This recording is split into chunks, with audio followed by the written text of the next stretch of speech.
여러분, 지난주에는 놀라운 일이 있었죠. 한국 사람으로서 처음으로 노벨 문학상을 받게 되었습니다. 대한민국 작가 한강 작가님이 수상을 했지요. 얼마나 감격스러운지, 해외에 있으니까 우리나라를 더 사랑하는 마음이 더 많이 생기는 것 같습니다. 참 기뻤습니다. 이제 한강 작가의 작품들이 한국뿐만 아니라 전 세계인들이 관심을 가지고 손에 들고 읽게 된다. 참 신기하기도 하고 기뻤습니다. 서점에서는 책이 없어서 못 판다고 하지요. 온라인으로도 주문이 힘들다고 합니다. 사람들의 반응을 보았습니다. 내 인생에서 우리나라에서 노벨 문학상을 타는 것, 이걸 볼 줄이야.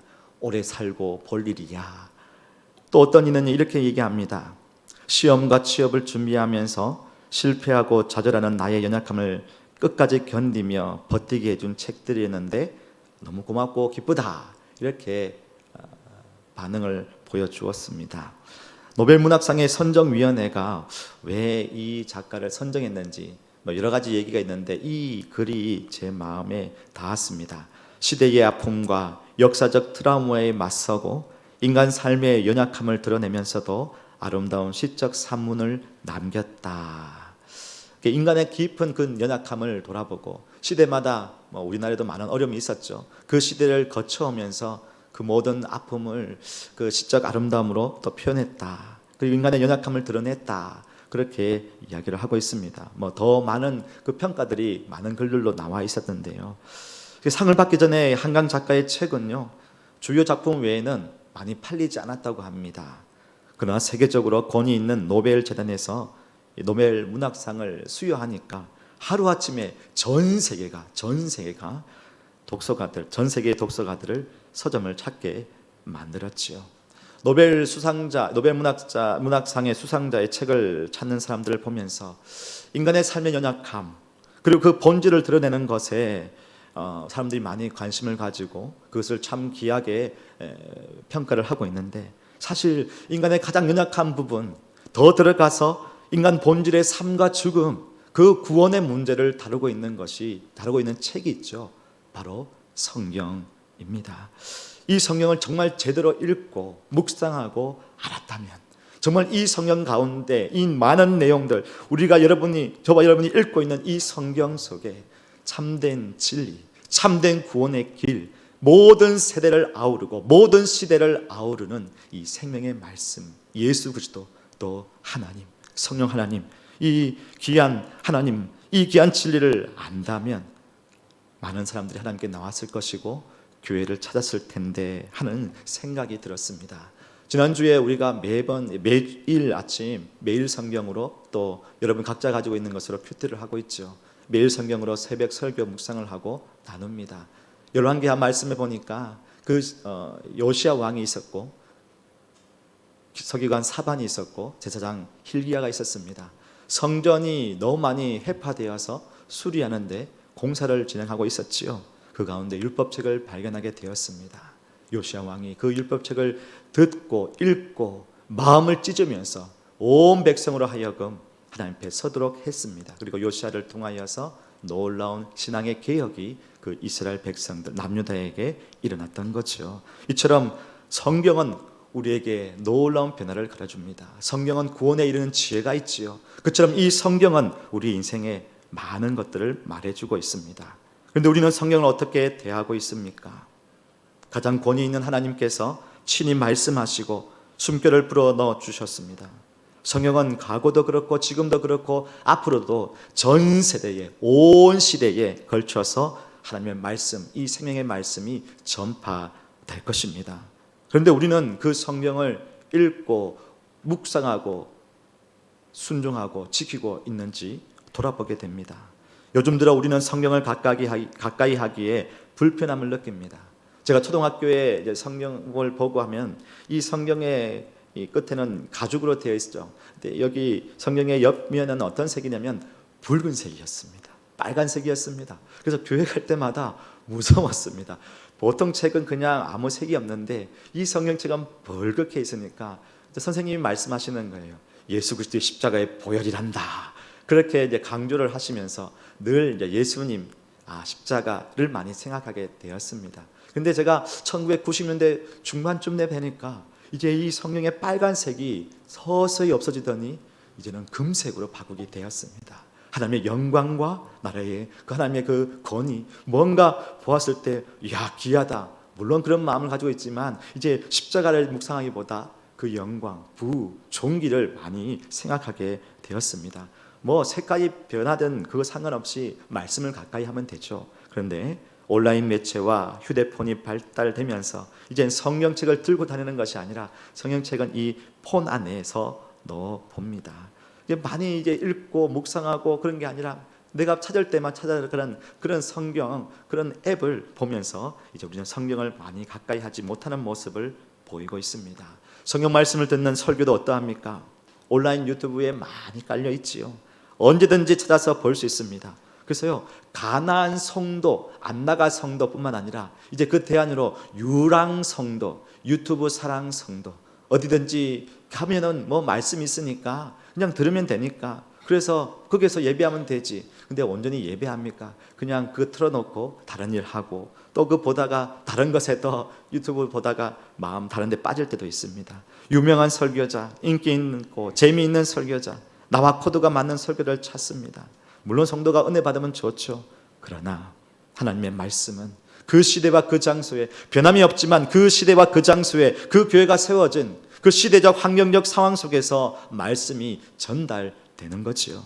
그 지역에서 함께하는 성도의 삶 속에서 하나님은 성도에게 무엇을 말씀하시는지, 그리고 어떤 삶을 살아갈 것인지 그 가운데 하나님께서 살아서 말씀으로 우리에게 들려주고 있습니다. 이를 위하여 설교를 전하는 저나 설교를 들으시는 여러분 모두가 말씀 앞에서 오늘 내가 살아가는 이곳에서 어떤 말씀을 하나님은 들려주시는지 그걸 분별하며 하나님이 기뻐하시는 온전한 성도의 삶을 우리가 살아가야 되겠지요. 오늘 우리가 이곳에서 하나님 말씀을 들을 때에 변함 없으신 이 말씀이 우리에게 들려져서 그 말씀의 너비와 깊이와 길이와 그 높이를 보면서 하나님의 놀라운 충만한 것들로 채우시는 은혜가 넘쳐나기를 주님의 이름으로 축복합니다.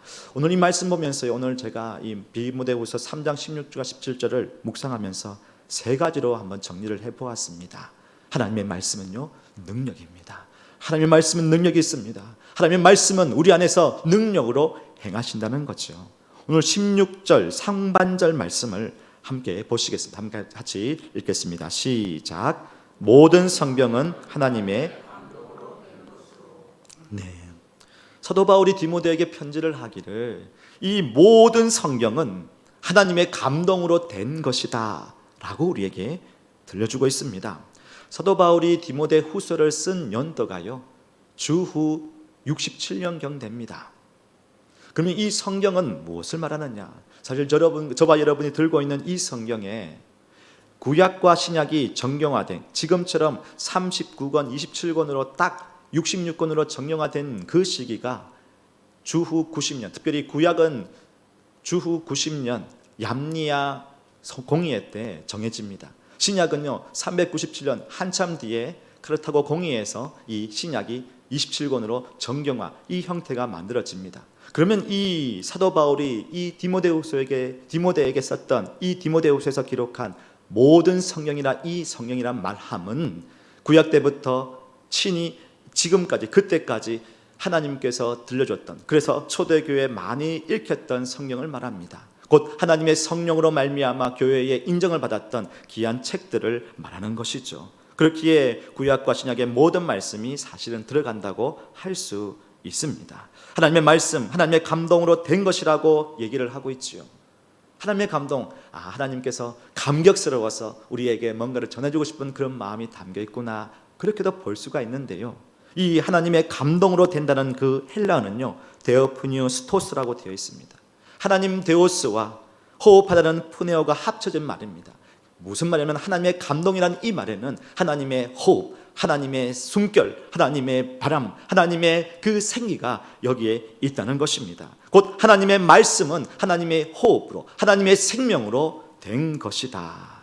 여러분, 하나님이 천지를 창조하실 때 말씀으로 창조하셨죠. 생명을 불어 넣으셨습니다. 그 말씀이 창세기 2장 7절에도 나와 있습니다. 한번 같이 읽어볼까요? 시작. 여호와 하나님이 땅의 흙으로 사람을 지으시고 생기를 그 코에 불어 넣으시니 사람이 생명이 되니라. 하나님께서 창조를 하신 다음에 사람을 만드실 때에 그 교회, 그 흙으로 만든 그 사람의 코에 생기를 호흡으로 불어 넣으셨어요. 그러니 생명이 되었습니다. 무슨 말씀입니까? 하나님의 말씀은 이처럼 호흡, 숨결로 된 것이라 능력이 있다라는 것이에요. 주의 말씀이 그저 활자로 된 그냥 우리가 읽고 보는 하얀 바탕에 검정색 글자로 된 것이 아니라 하나님의 말씀은 지금도 살아서 우리 안에 역사한다. 왜요? 하나님의 생명, 하나님의 숨결, 하나님의 호흡이 여기에 담겨 있기 때문에 그렇다는 것입니다. 그래서 하나님의 호흡과 하나님의 숨결, 하나님의 생명으로 된 말씀을 통하여 우리는 선한 일을 할 수 있는 능력을 갖춘 사람이 된다라는 거죠. 그래서 사도 바울은 17절 후반절에도 이런 얘기를 하고 있습니다. 같이 읽어보겠습니다. 모든 선한 일을 행할 능력을 갖추게 하려 함이라. 모든 선한 일을 행할 능력. 우리가 부족하죠. 연약하죠. 그렇습니다. 오늘 우리 집사님께서 기도해 주셨는데요, 우리는 하나님의 그 큰 일을 감당할 그런 능력이 없어요. 부족합니다. 하나님께서 우리를 그 큰 은혜로 구원해 주셨는데도 여전히 우리는 무엇을 먹을까, 무엇을 입을까, 무엇을 마실까, 우리의 앞날은 어떻게 될까, 내 사업은 어떻게 될까, 염려, 걱정, 근심하면서 좀 더 내게 필요한 것들을 찾으려고 애쓰는 사람이 우리의 모습입니다. 그러니 하나님이 기뻐한 일을 감당할 수가 있겠습니까? 그런데요, 우리는 그러할지라도 주의 말씀이 우리 안에 들어와서 그 말씀으로 말미암아 우리가 무엇을 향하여 달려갈 것인지, 어떤 삶을 살 것인지 우리 안에 능력으로 역사한다는 거죠. 우리가 부족하고 연약할지라도 주의 말씀은 능력이 있어 우리를 변화시키십니다. 우리에게 소망을 주십니다. 우리를 성장시키십니다. 우리를 새롭게 하십니다. 우리를 이 땅 가운데 살아가지만 믿음으로 사는 자에게 능력을 주시고 승리케 해 주신다는 거죠. 시편 33편 9절을 한번 같이 읽어보겠습니다. 시작. 그가 말씀하심에 이루어졌으며 명령하심에 견고히 섰도다. 주님께서 말씀하시니까 이루어지는 거예요. 주님께서 명령하시니까 굳건히 서게 되는 거예요. 주님께서 그 말씀을 통하여 반드시 이루어 가신다는 것을 우리에게 보여주고 있습니다. 하나님의 숨결로 된 이 말씀이 우리의 삶에 들어오면요, 참 놀라운 역사들이 일어납니다. 제가 우리 성도님들과 함께 매주 토요일 오전 10시에 암송학교를 열고 있습니다. 그분들이 함께 참여했습니다. 많은 분들이 참여합니다. 처음에는 30분, 이제는 20명, 이제 18명에서 20명 왔다 갔다 이렇게 하는데, 온라인으로 참석하지 못하는 분들은 각자 집에서 또 암송을 하십니다. 이분들이 함께 모여서 암송을 점검하고 또 한 주간의 암송을 했던 그 가운데 누렸던 은혜를 잠시 나눠주십니다. 온라인으로 참여하니까 참 감사한 게 많아요. 어디 학교 아이들 데려다주고 잠시 짬내어서 그 자리에서 함께 참여합니다. 병원에 들렸을 때도 잠시, 산책 갔다가도 시간이 되어서 함께 참여합니다. 식사 준비하시다가 아이들 함께 또 참여합니다. 감사하게도 아이들을 데리고 그곳에서 함께 암송하십니다. 암송하신 것을 나누면서요, 많은 분들이 고백을 하십니다. 목사님, 기도가 돼요. 무엇을 위해 기도해야 할지 모르는데 말씀을 계속 묵상하니까 그 말씀을 가지고 묵상하고 기도하게 됩니다. 또 불안했던 그 마음에 놀랍도록 평안이 찾아옵니다. 여러 가지 마음의 분주해서 이곳에 들어올까 말까 고민하다가 하나님 말씀을 듣고 또 함께 고백하는, 저분의 저 상황 속에서 그 말씀을 고백하니까 오히려 위로가 되고 도전이 되었어요. 그 말씀을 붙들고 한 번 더 내가 소망을 가지게 된다는 거예요. 또 내가 할 수 없는데 하나님께서 친히 말씀하시니까 내가 그 말씀에 의지하여 내 삶을 다시금 일으켜 세웁니다. 그렇게 믿음을 가지고 달려가게 된다고 고백합니다. 함께 고백을 했던 것들을 함께 나눌까요? 이사야 43장 19절에 보면 이렇게 나와 있습니다. 보라, 내가 새 일을 행하리니 이제 나타날 것이다. 너희가 그것을 알지 못하겠느냐? 반드시 내가 광야의 길을 사망의 강을 내리니. 이 말씀 보면서요, 이전에 했던 것보다 더 큰 은혜로 나에게 은혜 주실 것을 말씀하시니까 기대하게 되는 거예요. 없는 것에서 있는 것을 바라시는 하나님, 주시는 하나님을 바라보면서, 그래, 내 삶 속에서 염려하지 말자. 그러면서 빌립보서 4장 6절의 말씀을 기억합니다. 아무것도 염려하지 마라. 다만 모든 일에 기도와 간구로 너희 구할 것을 감사함으로 하나님께 아뢰라. 그러면 모든 지각에 뛰어난 하나님의 평강이 그리스도 예수 안에서 너희 마음과 생각을 지키시리라. 성령님, 내 마음은 흔들리고요, 염려가 많은데, 불안한데요, 이 말씀 붙들고 계속 묵상하니까요, 그래 염려할 게 뭐 있냐. 염려한다고 해서 이 문제가 더 커지는 것도 아니고 작아지는 것도 아니고, 지금 그 에너지와 그 염려하는 시간과 힘을 하나님께 맡기고 의지하며 기도해보자. 그럴 때에 우리의 마음속에 일이 잘 되는 것이 중요한 것이 아니라 그 마음속에 우리의 마음과 생각을 지켜주신다는 거예요. 그러면서 하나님이 이 상황에서 나에게 뜻하신, 계획하신 바가 무엇일까? 그러면서 데살로니가 전서 5장 16절과 18절 말씀을 묵상하는 겁니다. 하나님은 어쩌면 지금 이 상황에도 내가 하나님께 기도하게 하시는 것을 원하는 것이 아닐까. 그래서 항상 기뻐하라, 쉬지 말고 기도하라, 범사에 감사하라, 이것이 그리스도 예수 안에서 너희를 향하신 하나님의 뜻이니라. 그래서 그 뜻대로 살아가는 거예요. 그 뜻대로 살아가는 겁니다. 그러면서 나의 삶의 방향과 지향점이 달라지는 거죠. 지금까지는 그렇게 살았지만 세상을 향하여 무엇을 고민하고 살았던데, 이제는 나의 삶이 하나님의 영광과 하나님의 나라를 위해서 애쓴다는 거예요. 그런즉 너희는 먼저 그의 나라와 그의 의를 구하라. 그러면 이 모든 것을 너희에게 더하시리라. 그런즉이라는 그 단 앞에는 그 앞에 부분이 나와 있습니다. 무엇을 먹을까? 무엇을 입을까? 무엇을 마실까? 염려하지 마는. 왜요? 이미 너희 하늘 아버지께서 너희에게 필요할 것이 무엇인지를 이미 아신다고 하셨습니다. 아버지께서 아시니까 우리에게 채워주신다는 거예요. 그러니 내가 지금 바랄 것은, 내가 지금 애쓸 것은 그걸 갖기 위해서 추구하고 애쓰고 고군분투하는 것이 아니라 하나님이 때를 따라 나에게 주실 거니까 나는 먼저 하나님의 뜻을 먼저 구하자, 하나님의 나라를 먼저 구하자. 이 마음이 되니까요, 인생의 방향이 달라지는 거예요. 여러분, 이처럼 하나님의 말씀은 능력이 있습니다. 그러면서 우리의 말과 행함과 행동, 우리의 모든 것들이 달라지는 거예요. 짜증나고 힘들고 왠지 좌절 가운데 나에겐 소망이 없어, 왜 나는 이렇게 됐는지, 그러면서 자신을 향하여 한탄하며 속상했던 그 마음이 아니라 주의 말씀 보니까 주님의 그 숨결과 주님의 호흡이 내 안에 들어와서 이 말씀 붙들고 능력 가운데 거하실 하나님을 바라보면서 일어설 수 있다라는 것입니다. 여러분, 인생에서 여러분 많은 어려움을 겪지 않습니까? 저도 그랬습니다. 내 인생 왜 그럴까? 왜 이런 집안에서 태어났는가? 참 많이 원망하고 한탄했습니다. 소망이 없어 보였습니다. 그런데요, 말씀이 계속 제 마음속에 있는 거예요. 달력을 잘라가지고요, 그 달력에 있는 말씀들을 붙여봅니다. 시골의 병에 얼마나 벽이 물기 흘러서 참 더러웠는지 거기다가 덕지덕지 붙여놓습니다. 그런데 눈이 갑니다. 그 말씀 붙들면서 그래도 일어섭니다. 지금 상황은 이럴지라도 하나님 열어주시겠지. 왜? 하나님이 나의 아버지 되시니까. 그 마음 붙드니까요, 소망이 생기는 거예요. 아무것도 없는데도 그 안에서 말씀을 붙들고 살아가니까요, 제 안에 소망이 생겼던 것입니다. 그래서 지금 이 자리에 여러분과 함께 하나님의 말씀 붙들고 살아가는 한 성도의 모습으로 저는 이렇게 서 있는 것입니다. 사랑하는 여러분, 하나님의 말씀은 생명이 있습니다.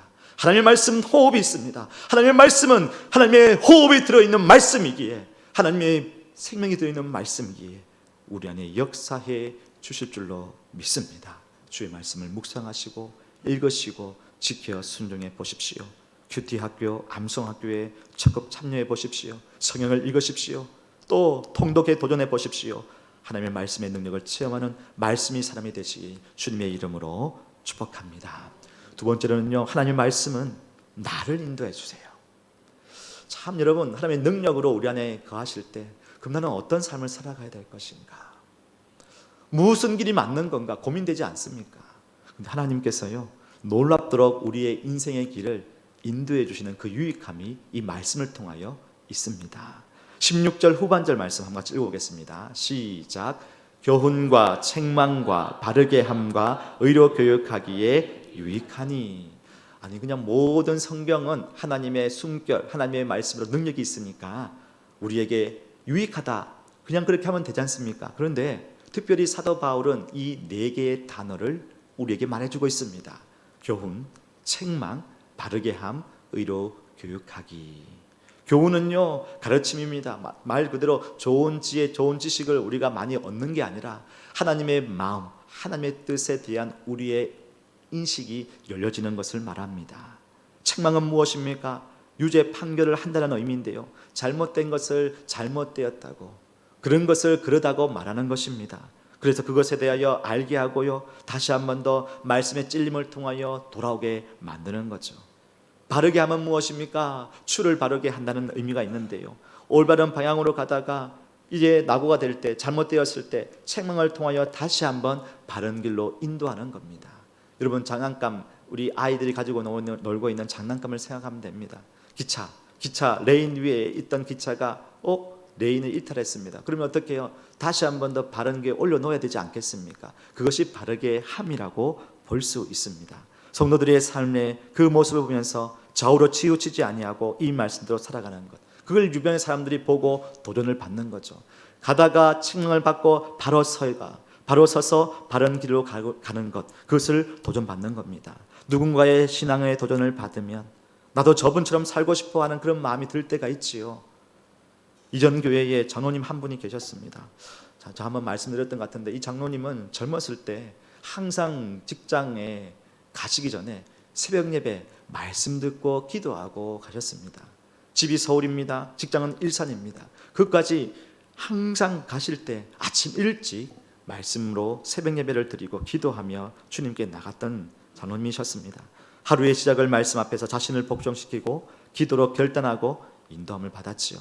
참 귀하였습니다. 그러니까 이 새벽 제단을 쌓기 위해서 그렇게 마음을 가지고 있는데, 더 잘 섬기기 위해서 아예 교회 근처로 이사를 오셨습니다. 걸으면 3분, 뛰어오면 1분, 정말로 그렇게 마음을 다하셨습니다. 늘 새벽 기도에 1등으로 오시는 거예요. 5시 예배를 드린다면 4시 20분에 오십니다. 잠도 없으시는 것 같아요. 저녁에 잠 일찍 주무시고 아침 일찍 일어나십니다.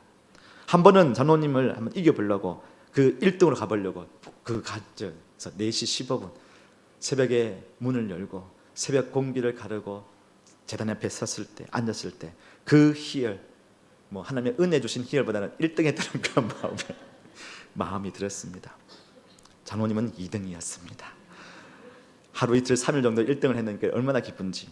근데 평생 일찍 오시는 분 앞에 잠깐 일찍 오는 사람 오래 갈까요? 오래 가지 못하더라고요. 한 며칠 하다가 도저히 힘들어서 그냥 제 페이스대로 했습니다. 나중에 가만히 보니까 그 장로님의 아들 집사님도요, 똑같이 하시더라고요. 일찍 오는 게 아니라 새벽을 깨우시는 거예요. 1부, 2부가 있으면 새벽에 항상 출근하는 그 가방을 들고 먼저 오셔서 예배하고 말씀 먹고 기도하고 출근하셨습니다.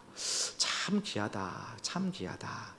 근데 참 하나님께서 그 모든 기도의 사람들 가정을 돌봐주시는 것을 봅니다. 그 자녀와 함께 이제 그 집사님이 장로님의 손자죠. 함께 이제 아들 집사님하고 그 아들하고 이렇게 두 사람이서 가족 여행을 잠깐 아들과 함께 여행을 갔답니다. 지리산 이렇게 갔다 오는데 저녁 늦게 올라오는데 갑자기 역주행하는 차를 만나게 되었습니다. 정면 충돌을 했지요. 크게 차가 완전히 부서졌습니다. 그 소식을 듣고 이제 저희들이 물어보고 하는데 나중에 병원에 가서 찾아보았습니다. 놀랍도록 완전히 차가 박살이 났는데 집사님과 집사님 아들은 타박생 조금 있고 정말로 어디 크게 다친 데가 없는 거예요. 얼마나 감사한지. 근데 상대편 차는 안타깝게도 그냥 운전자는 소천하게 되었습니다. 그걸 보면서요, 집사님 말씀하세요. 목사님, 하나님께서 지켜주셨습니다. 하나님께서 지켜주셨습니다. 그 얘기를 쭉 듣고 또 그 장로님의 기도, 또 그 가정의 기도 보면서 하나님, 저도 이렇게 가정이 대대로 기도하면서 분명히 하나님의 말씀 앞에 서 있는 가정이 되게 도와주십시오. 그럴 때 우리의 인생 가운데 그렇게 기도하지만 때로는 어려움을 만날 때도 있고 사고를 만날 때도 있고 때로는 예상하지 못하는 어려움, 그 고통 가운데 있을 수도 있지만 하나님께서 분명히 건져주시는 은혜가 우리 믿음의 가정에 넘쳐나게 해주십시오. 그런 마음의 열망, 그런 간절한 소망이 제게 생겼습니다. 사랑의 여러분, 말씀 앞에 살아가는 성도를 보며 그 거룩한 열망과 도전을 받는 것처럼 우리가 그렇게 말씀 앞에서 우리 자녀들을 가르치고 믿음의 본을 보여줄 수 있는 저와 여러분이 되기를 주님의 이름으로 축복합니다. 그렇게 바르게 하고 나가니까요, 이제는요, 이 오늘 말씀 보니까 의로 교육하기라고 되어 있지요. 이제 의로 교육하기는요, 이 한 사람이 하나님의 교훈을 통하여 바른 길에 섰습니다. 때로는 유혹에서 넘어졌을 때 책망을 받습니다. 아니야, 이게 잘못됐구나. 다시금 바른 길로 서게 됩니다. 그리고 쭉 달려가 보니까 이게 맞는 거예요. 그러니까는 이게 맞는 길이 맞기 때문에, 이게 인생의 길이 맞기 때문에 이제는 또 누군가에게, 연약한 자에게 가르칠 수 있는 것, 그것이 의로 교육하기. 여기에서 파이디온 그 하나가 나왔다고 볼 수 있습니다. 누군가를, 어린 아이들, 때로는 누군 어린 믿음의 사람들을 훈련하고 가르치게 되었다. 이 성경 말씀은 이렇게 우리의 인생의 길을 인도해 주신다는 겁니다. 이 네 가지 단어를요, 그림으로 한번 표현해 보았습니다. 보십시오. 교훈을 받아서 우리의 인생길은 이 길이구나. 주의 말씀이 내 발의 등이요 내 길의 빛이 되어서 우리의 인생길을 인도해 갑니다. 그런데 우리의 인생길에서 또 유혹에 빠지고 마음이 흔들리게 되고 때로는 의심이 생길 때가 있죠. 그러면 잠깐 우리는 넘어집니다. 다른 길로 갑니다. 그럴 때 어떻게 해요? 하나님의 말씀이 우리 안에서 능력으로 책망하십니다. 아니야, 그 길은 아니야. 사람들이 다 맞는 길이라고 얘기하지만 필경 그것은 사망의 길이야. 그렇게 다시금 우리를 바르게 세워가십니다. 그 바르게 세워감을 통하여서 다시금 정도를 걷게 하지요. 이 정도를 걸으면서 주님이 주시는 은혜가 있기에 이게 맞구나. 그러면서 이제는 누군가에게, 우리 자녀들에게 또 누군가에게 가르치는 것, 그것이 오늘 하나님의 말씀으로 우리를 밝혀 인도해 가신다는 겁니다. 사랑의 여러분, 주님의 말씀은 내 발의 등이요 내 길의 빛이라고 하였습니다. 하나님의 말씀에 인도함을 받는 인생을 사십시오. 그 말씀으로 말미암아 우리는 승리의 길, 의의 길, 생명의 길을 가게 될 줄로 믿습니다. 시편 23편 3절에 이렇게 말합니다. 한번 읽어보겠습니다. 시작. 내 영혼을 소생시키시고 자기 이름을 위하여 의의 길로 인도하시는 도다. 아멘. 내가 연약할지라도 또 넘어질지라도 나의 목자 되시는 하나님께서, 주님께서 나를 친히 이끌어 주실 것입니다. 그래서 그 길을 걸어가셔서 또 누군가에게 그 길을 가르쳐 줄 수 있는 복의 통로, 길의 인도자가 되시기를 주님의 이름으로 축복합니다. 마지막으로는요, 이 말씀을 들으면서 주의 말씀은 우리를 온전하게 만듭니다. 온전하게. 하나님이 이 말씀이 어떻게 우리를 세우는지 말씀해 주는데요. 17절 상반절입니다. 한번 같이 읽어볼까요? 시작. 이는 하나님의 사람으로 온전하게 하며, 온전하게 하며. 온전한 사람이 된다는 것은요, 하나님께 속한 사람, 그리스도인으로서 하나님께 속한 자. 온전하다는 말이 뭔가 우리가 좀 선한 사람, 착한 사람, 윤리적으로, 도덕적으로 사람들에게 칭찬받을 사람, 세상 사람들 보기에 그럼 그렇지, 그냥 예수님 믿는 사람들 좀 나은 것 같아, 그 정도의 수준을 말하고 있는 것이 아닙니다. 이 온전하다는 것은요, 세상과 구별된 사람을 말합니다. 오히려 그 마음의 지향점이 하나님의 거룩함을 쫓아가는 사람을 말합니다. 그 시선과 방향과 열정이 하나님을 향해 있다라는 것이죠. 하나님의 사람, 이미 하나님께 속한 자, 어떻게 해요? 저와 여러분이 예수 그리스도 그 죽음의 권세를 십자가의 모든 것으로 다 이겨내시고 우리에게 생명을 주신 그 예수 그리스도, 그분께 속한 자, 그래서 하나님께 속한 자가 되어 세상과 구별된 사람이라는 것입니다. 그래서 사도 바울은요, 계속 디모데 후서뿐만 아니라 디모데 전서에서도 너 하나님의 사람아, 오직 너 하나님의 사람아 하면서 이것을 피하고 하나님이 기뻐하시는 것을 따르라라고 얘기를 합니다. 똑같은 하나님의 사람이라고 나와 있지요. 오직 너 하나님의 사람아, 이것들을 피하고 의와 견건과 믿음과 사랑과 인내와 온유를 따르며, 우리 12절 말씀 같이 읽어보겠습니다. 시작. 믿음의 선한 싸움을 싸우라, 영생을 취하라. 이를 위하여 내가 부르심을 받았고 많은 증인 앞에서 선한 증언을 하였도다. 아멘. 이것을 피하라는 겁니다. 이미 우리의 존재가 예수 그리스도로 말미암아 하나님 앞에 인침받은 하나님의 자녀가 되었습니다. 구별된 존재가 되었습니다. 여러분, 다 여러분의 삶의 모습은 다 다를지라도 다 모두 다 하나님의 자녀가 되었습니다. 그러니 우리가 속한 하나님의 자녀로서 이 땅을 세상 사람들이 살아가는 것처럼 살지 말고 하나님이 기뻐하시는 일, 그 성령의 열매를 쫓아 따르며 살아가라고 이야기를 합니다. 이 삶이 어떤 삶으로 보입니까? 선한 싸움이라 했습니다. 치열합니다. 정말로 힘이 듭니다. 믿음의 선한 싸움을 싸우라. 여러분, 교회에 나오실 때 신앙생활을 하면서 어려움이 있지요. 고통이 따릅니다. 세상 사람들과 다르게 교회를 다니고 또 신앙생활을 한다는 것, 때로는 불편함이 있습니다. 꼭 이렇게 살아야 하는가? 오히려 세상 사람들이 더 행복해 보이기도 하고, 내가 쓸 것도 없는데 하나님께 드리고 11조 헌금하고 감사 헌금하고 성경 헌금하고, 하나님, 다른 사람들은 그렇게 생각하지 않고 자기 거 누릴 거 다 잘 누리고 잘 지내는데 나는 이게 뭡니까? 이런 마음이 들 때도 있습니다. 더 나아 보이고 앞날을 더 잘 준비하는 것처럼 보일 수도 있습니다. 그러나 그 치열한 믿음의 싸움은 어떤 것입니까? 세상에서 썩어질 것을 구하는 사람들과 다르게 우리는 주님 앞에서 어떤 싸움, 무엇을 취하는 겁니까? 행복을 취하는 것이 아니에요. 영생을 취하는 겁니다. 영원한 생명을 예수 그리스도로 말미암아 하나님이 주시는 그 선물을 누리는 귀한 믿음의 싸움인 거예요. 그리고 그 싸움이 어떤 거예요? 선한 싸움이랍니다. 우리가 볼 때는 추하고 때로는 비참하고 나약하고 뭔가 폼도 안 나는 것 같지요. 아니요. 이것은 하나님이 보시기에 선한 싸움, 보시기에 좋았더라 하는 그 선한 싸움, 그 하나님께서 인정하시는 싸움을 하고 있습니다. 여러분, 우리가 이 땅 가운데 살아가면서 교회 안에서 성도가 손가락질을 하고 떠나는 데가 많이 있죠. 하나님의 말씀 진리가 잘못되어서 그렇습니까? 아닙니다.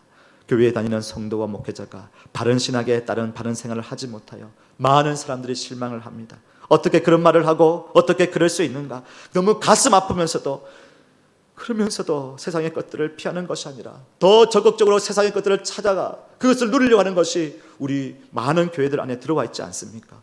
믿음의 선한 싸움이 아니라 세상의 진흙탕 같은 싸움이 우리 안에 있지는 않습니까? 그것을 우리는 회개하며 다시 말씀 앞으로 돌아가서 우리는 바로 서야 할 것입니다.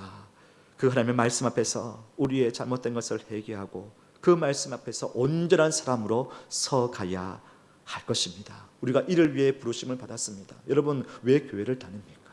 왜 신앙생활을 합니까? 왜 말씀을 가까이 합니까? 여러분, 우리의 말씀 가운데 하나님 주시는 위로와 은혜가 분명히 있어요. 많은 말씀 속에서 한 해를 시작할 때의 말씀을 뽑기도 합니다. 그 말씀 속에서 좋은 말씀, 특별히 복되는 말씀 뽑으면 좋아하고, 고난 말씀 뽑으면 왜 이렇게 오늘 한 해도 그럴까? 여러분, 말씀이 뽑기로 되는 것 아닙니다.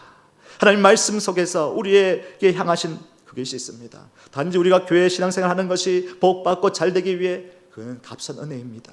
하나님은 우리에게 있어야 될 걸 다 아십니다. 온전히 우리가 그리스도인으로서 이 땅을 살아가는데 세상과 구별된 하나님의 백성으로서 하나님이 기뻐하시는 삶을 살 수 있도록 우리를 말씀을 통하여 우리를 온전하게 해 가신다고 오늘 말씀해 주고 있습니다. 여러분, 주의 말씀을 가지고 믿음의 선한 싸움을 살아가는 온전한 하나님의 사람들이 되시기를 주님의 이름으로 축복합니다.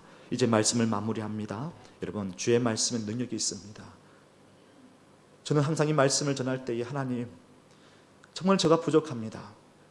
그래도 많은 분들이 이제 사투리는 많이 이제 이해를 잘 하셔서 너무 감사하고, 처음에 오셨을 때에 어떤 분들은 목사님 80%는 이해가 안 되고 있어요. 100%는 도저히 이게 무슨 말인지 다시 한 번 더 유튜브를 보게 돼요. 이렇게 할 때마다 주님, 그래서 기도합니다. 하나님, 앞서 있는 이 목사의 부족함이 아니라 그 말투와 악센트가 아니라 주의 말씀이 능력이 있어서 그 성도의 마음속에 하나님 역사하여 주십시오. 그 말씀을 늘 기도하며 나갑니다. 여러분, 앞에 섰을 때 어떤 마음으로 섰을지 여러분 참 마음이, 여러 가지 마음감이 교차합니다. 하나님, 사람의 모습은 죽여주시고 숨겨주시고 오직 진리의 말씀이 선포되게 하여 주십시오. 그래서요, 말씀을 묵상하고 싶었어요. 그래서 여러분과 함께 말씀이 능력 있음을 토요일마다 매주마다 한번 암송하면서 묵상하고 싶었어요. 그런 마음을 주셨고, 그래서 그것을 시작하였습니다. 여러분, 주의 말씀은 능력이 있음을 믿습니다. 주의 말씀은 우리의 인생을 인도해 주심을 믿습니다. 주의 말씀은 우리의 상황이 어떠할지라도 그 가운데, 가난할지라도 부할지라도 어려운 가운데 있을지라도 한치 앞에 알지 못하는 그런 상에 놓여 있을지라도 내 마음이 없다 할지라도 하나님은 우리를 구별해 주셔서 온전한 하나님의 사람으로 우리를 세워 주실 줄로 믿습니다. 그 말씀 붙들고 나아가십시다. 여러분, 교사로 섬기셨죠? 또 구역장으로 섬기시죠? 때로는 누군가에게 앞서서 말씀을 어쩔 수 없이 말해야 되는 사람, 그 자리에 선 분도 계실 겁니다. 여러분의 부족함, 여러분의 연약함, 그거에 신경 쓰지 마십시오. 그것을 통하여 하나님께서는 역사하십니다. 왜요? 하나님의 말씀은 능력이 있기 때문입니다. 하나님의 말씀은 그 가운데 우리를 인도하시기 때문입니다. 주님의 손에 들림받은 짝대기, 삐뚤삐뚤하고 별 볼품 없더라도 주님의 손에 잡힐 때에 하나님은 그 선을, 곡선을 잘, 직선을 쫙 주님의 은혜 가운데 아름다운 작품을 만들어 갑니다. 선을 만들어 갑니다. 직선을 긋고요, 곡선을, 필요한 선을 긋게 만드십니다.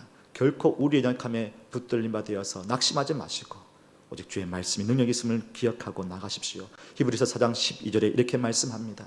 한번 같이 읽어보겠습니다. 시작.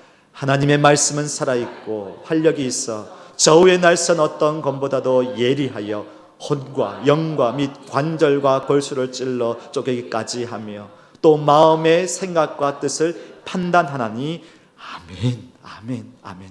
주의 말씀은 영원히 서리라. 주의 말씀은 영원히 우리의 인생 가운데 등불이 되어 여러분의 마지막 그날까지, 호흡 있는 그날까지 여러분을 진리의 길로, 은혜의 길로, 생명의 길로 인도해 주실 줄로 믿습니다. 그 말씀을 늘 가까이 하고 믿음으로 승리하는 저와 여러분의 인생, 또 우리 교회 되기를 주님의 이름으로 축복합니다.